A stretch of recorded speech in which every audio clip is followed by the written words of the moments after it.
I've been playing Oblivion Remastered. So I never mentioned it on this podcast before, but that's probably the most important game in my entire gaming catalog. Oh, shit. Yeah, the reason why, it wasn't my first game, but it was the first time I wanted to go to great lengths just to play a video game. And I had never been obsessed with a video game up until that point. I had liked video games. I had played them a lot, but I never had an Xbox 360 for when it came out. I had a PS2, I had a GameCube, a Game Boy Advance. Oblivion clearly was not on those. And I had just seen clips from it, I think on YouTube. I don't know where else I would have seen it. And I just became enamored with it. And I really, really wanted to play it because it seemed like such a new experience. And it turned out it would be. You know, a massive open world where basically anything seemed possible. And so I urged my parents to buy, my grandmother actually, to buy it for PC because we had a computer. And I thought, I'll be able to play it now. No. Our computers always did not work. It did not work at all, and I was more disappointed then than at any point up until then in my entire life because I had just been wanting to play this goddamn game, and I, made it my mission to Christmas rolls around, Xbox 360. I'm gonna get this thing just so I can play Oblivion. I did it. I got it on Christmas, and I played it all day. And I played it all day the next day, and it was just my addiction. And from that point forward, I wanted more. Funny enough, the next game I really, really wanted was Fallout 3, not knowing that it was made by the same people. But there was no game at that point in time I spent more time with and became more intimate with than Oblivion. And so my surprise at it getting, well, I guess not really surprise, since it was very obviously getting dropped, there was that Xbox AI assistant where if people would ask it, hey, is Oblivion Remastered coming out? And they'd say, yes, it's coming out on April 22nd. Oh, wow, and really? To that length? I didn't know that much. Yeah, it came out on the day it was saying it was coming out. And so I've been jumping into that, and I was racking my brain because we had a little bit of a discussion here about whether it constitutes a remake or a remaster, because they call it a remaster, but when you look at it, you can't help but think this is a remake. Now that I had time on, more hands-on time with the game, it is a remaster, but it's as far away from a remaster as you can be while still being a remaster, and as close to a remake as you can be with still not being a remake. Yeah, some might call it a partial remake. Yeah, some people might. Sure, yeah. To me, from the outside looking in, this looks like what they did to Mass Effect 1, where they updated. Well, this one's even a little bit more because they put it in Unreal Engine 5. Yes, which is why it looks so beautiful. But it's pretty much it's pretty much putting the engine in the same engine in a new car body. Is it really a new car if it's the same engine, right? And to me, that's what this looks like. To the point of there's a thing you can do in the early hours where if you just jump into a corner, you'll start gaining experience. And I'm like, well, that's not one of those bugs is a feature type bugs. That's just a bug and it's still there from the original. Not necessarily even a bug, because the whole thing is if you jump, you increase your acrobatic score. And you can farm that incredibly easy and level up super, super quick. Just by putting yourself in certain scenarios in which you're just constantly jumping. Right. So it's not even really that it's a hack. It's more just the game itself has a lot of ways you can game it, which is one of the reasons why you can clearly tell it's not built from the ground up. It has a nice fresh coat of paint on it. Really nice. One of the nicest coats of paint I've ever seen. Definitively one of the nicest. Combat feels nicer, but it's still, you feel that it's Oblivion combat. You're just flailing your weapon around.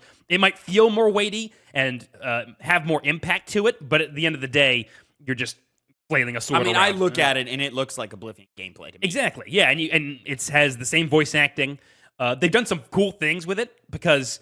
for example, there's a famous line where when they were recording, this woman was recording her lines, she messed up on the script and said, "Oh wait, let me do that again." And then she repeats take that again. Yeah, exactly. Yeah. But in the remaster, they do funny things like they have her model look down as if she's looking at a piece of paper. Awesome. And let me do that again. And then continues on with her line. So they understand they're working based off of the old game, but they just do little tweaks like that to make it all the more better. That's the level of we messed up, but now it's a fan thing, yes. so we're going to reference it and make it cool. That's the really cool shit that they're doing. And that kind of stuff, including how you can game the system, would be objectively a less fun game. Because honestly, the interesting thing about Oblivion, and the remasters only kind of confirmed it, bugs in games can be very good and make the quality of an experience way better. For example...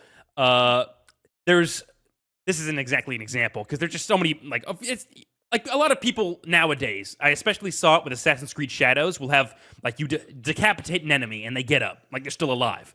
And the people who bring those as an example are like, this fucking sucks. This is boring. This is bad game design. I think that's funny as It's fuck. funny. And Oblivion enforces that by just having shit like that happen. You have a conversation with somebody and they say, good day, and they'll walk into water. So why didn't that work for Starfield? Well, Starfield was just I never had a problem with that with Starfield. It was just boring. Okay. I have no doubt people were complaining about those things. But I mean, it happened. Yeah, it did. Like that same level of stuff would happen, but they just were less forgiving about it. And I remember when Skyrim came out, and every time you killed a bear and it ragdolled and clipped through the earth and became a weapon, like and killed you, like that would be like seen as hilarious. But Yes. I guess the audience just isn't ready for that, and because that this is a old game brought back, that they're just being accepting. They're accepting of it because that's what Oblivion is to them. Yes. But like, I guess you just can't do that anymore. Like with a new game. Maybe this will change it because it's I don't so think so. funny. I mean, there's a whole I agree, most likely not, but it's gotten a lot of people playing this game, and a lot of people online are talking about it, and they bring up videos like that, and they're enjoying it. It's not a point of criticism like it is with other games. I hope it extends past Oblivion, but you're right. Most likely it won't, but who knows? Fingers crossed. They do change some things. Like, for example, when you upgrade your acrobatics up to I think the max level, you have access to a dodge function. They changed the level up system to where I'm not going to compare it to the old one because it's. I know it's different. I can't compare one-to-one why it's different. Only that they changed stuff around. But Added sprint. Added sprint, which is very, very fun. I've seen some funny videos where they get acrobatics up very, very high, and then since they're able to sprint, they're moving even quicker than they did in the original game. Shit. Yeah, it's so fucking funny. I'm like I said, I'm still in the base area because I was sinking back into those old days where I come out of the sewers and I just go to the closest thing nearby and explore it. I've gotten into that mindset, only breaking it until recently, last night, when I was like, okay, I'm going to go and actually experience the world of Oblivion. I will just say, before I wrap this up, there is one change I really, really don't like, which is that you have fast travel access to all of the areas in the game, the main, like the cities and whatnot, whereas in the original Oblivion, you had to walk there. You couldn't just immediately teleport. Maybe my mind is forgetting that, but I vividly That's remember. how it works in Skyrim. Skyrim, Yeah. well, that one you have to go to the first. Skyrim, you do have to go there first. Yeah. No, you have to. You. I mean, I'm pretty sure you can just go to a stable and then you can pick. Hey, take me here. Yeah, you can, but then you have to pay money for that. It's not like it's a way to circumvent going over land, but in Oblivion, you had to go to the place in question. Like, unless maybe I'm forgetting because So I'm sorry. Are you saying there was no fast travel back in the day? there was fast travel. It's just you didn't have access to the main cities if you had to have gone there first to gain access to travel to them. Now main cities you can just go. Yeah, you can just go right there on the map. Yeah, that's lame. Yeah, it I don't like takes that. away some of the, I get what they were trying to do in the sense of like streamline going to the main areas, but part of the enjoyment is going out in the world and finding things as you go. Sidetracked is the thing with all of those classic Bethesda games. Fallout, Elder Scrolls, like the destination is not where the fun is. The fun is all of the crazy stuff you got into on the way. Hey, I got attacked by this bandit, and then he had a note that he was hired by the Dark Brotherhood to assassinate me, so now I'm starting this Dark Brotherhood quest. Or in Fallout, hey, I went here and then got attacked by Deathclaw, and that forced me to like run away in a different direction. Now I'm in this other town doing this other quest for these other like that like the narrative that you create as a player Is your experience. Experience and what makes those games so fun and enjoyable. Like, and so to just kind of, I mean, like, there's still a bunch of stuff like on the outskirts of towns and stuff, so it doesn't 100% go away. But to let the player do that, and modern players will do that, takes away from that experience that was the purpose of those games. Exactly. And you mentioned modern gamers. I just don't do it, of course, but I just don't like that function's there for people to use. But you know, there's a kid who's like, on a fast travel. Yeah, exactly. Like, you know. That's so weird because in most games you don't unlock fast travel until you get there anyway. I know. It was a very weird decision.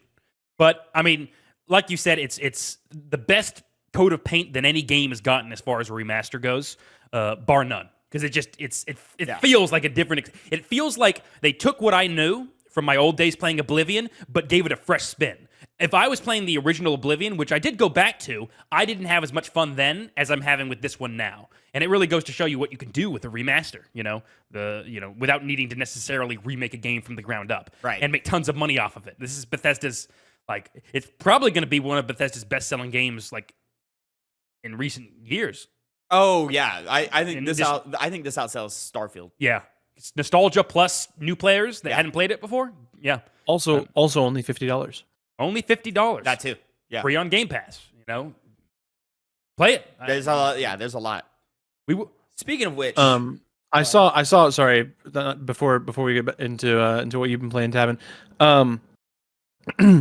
So I saw a really funny TikTok about Oblivion Remaster, and it was someone running away. They're being attacked by 5 or 6 different mountain lions, and they look to their companion and let's see if we can't find those pesky bobcats or mountain lions or something like that. Yes, Let's see if we can't find those pesky mountain lions. Yeah, they're literally there's one pouncing right behind him.